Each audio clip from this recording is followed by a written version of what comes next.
బేసికల్గా కల్వకుంట్లోళ్ళు ఇల్లు కట్టుకున్నట్టు కట్టిది ఇది. వాళ్ళ సొంత ఇల్లు కట్టుకున్నాడు. సొంత ఇల్లు కూడా ఇంత రెక్లెస్గా కట్టరు. వాళ్ళు సొంత ఇల్లు చాలా జాగ్రత్తగా కట్టుకుంటారు. వాళ్ళు third party fourth party auditing అన్నీ ఉంటాయి. వాళ్ళకి ఈ మంది సొమ్ము కదా. Kalvakuntla family is nothing less than terrorist, not nothing less dangerous than terrorist. Kalvakuntla family is nothing less than terrorist, not nothing less dangerous than terrorist. బేసికల్గా నాకున్న మోటా అవగాహన బట్టి షీట్ పైల్ కట్ ఆఫ్స్ కింద రాక్ ఉంటే ఇది వాడతారు,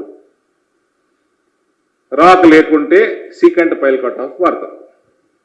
మీ డిపిఆర్లా షీట్ పైల్ కట్ ఆఫ్స్ అంటే రాక్ ఉన్నది అని ఉంటేనే పైసలు లెక్క పెట్టి కడతారు ఎవడైనా, రాక్ లేకుంటే అవసరం లేదు. మరి రాక్ ఉన్నదని షీట్ పైల్ కట్ ఆఫ్స్ మీరు డిజైన్లో పెట్టి టెండర్ సిస్టము దాన్ని బట్టి L1 డిసైడ్ అయితే మరి సీకెంట్కి ఎట్లా అప్రూవల్ ఇచ్చిండ్రు? లొకేషన్ మారడానికి మర్మం ఏంది? కాస్ట్ ఎంత మిగిలింది? Secant definitely sheet pile cut offs కంటే చాలా తక్కువ ధర. నేను ఇది వేస్తా టెండరు,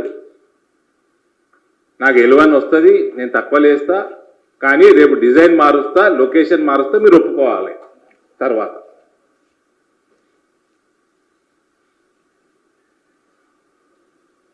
అంటే ఇది కంప్లీట్ ముఖ్యమంత్రి కాడికెళ్ళి మీ చీఫ్ ఇంజనీర్లు, మీ సెక్రటరీలు, మీ IAS ఆఫీసర్లు, మీ కాంట్రాక్టరు మొత్తం పై నుంచి కింది దాకా అందరు కుమ్ముక్కైతేనే ఇది జరుగుతుంది.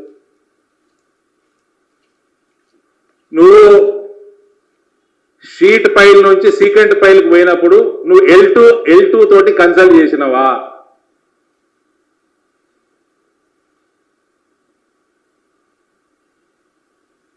అలా పేపర్లు వేయలేదంటుండు. ఇది NDSA, మా పేపర్లు అడిగితే పేపర్లు వేయలేదంటారు. ఇప్పుడు అతిపెద్ద ప్రమాదం ఏంటంటే L2 డాక్యుమెంట్స్ పాత డేట్లు మారుస్తారు వీళ్ళు. అందుకనే కొందరు జయేష్ రంజన్ లాంటి ఆఫీసర్లు కంటిన్యూ అవుతారు పెద్ద పొజిషన్లలో. డిపార్ట్మెంట్లు కూడా మారలేదు అనుకుంటాలి. This is only one project brother.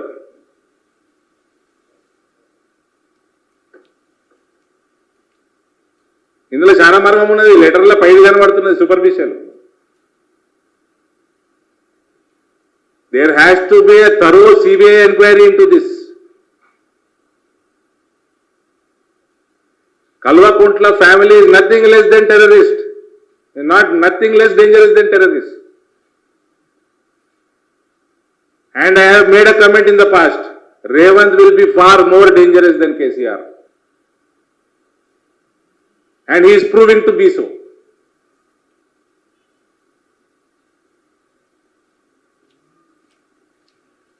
No third party quality audit.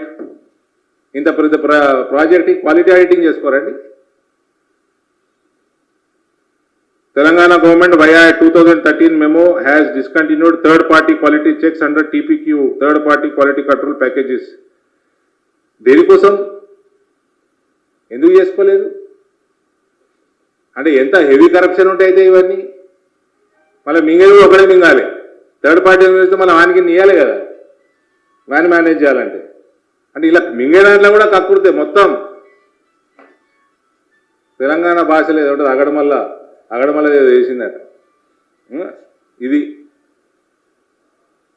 బేసికల్గా కల్వకుంట్లోళ్ళు ఇల్లు కట్టుకున్నట్టు కట్టిది ఇది. వాళ్ళ సొంత ఇల్లు కట్టుకున్నాడు. సొంత ఇల్లు కూడా ఇంత రెక్లెస్గా కట్టరు. వాళ్ళు సొంత ఇల్లు చాలా జాగ్రత్తగా కట్టుకుంటారు. వాళ్ళు third party fourth party auditing అన్నీ ఉంటాయి. వాళ్ళకి ఈ మంది సొమ్ము కదా. విదేశాల్లో ఉన్నత విద్యను చదువుకోవాలని అనుకుంటున్నారా? అయితే వెంటనే ఫ్లైగ్రాడ్ ఓవర్సీస్ ఎడ్యుకేషన్ కన్సల్టెన్సీని సంప్రదించండి. మీ విదేశీ కలలను సాకారం చేసుకోండి. ఫ్లైగ్రాడ్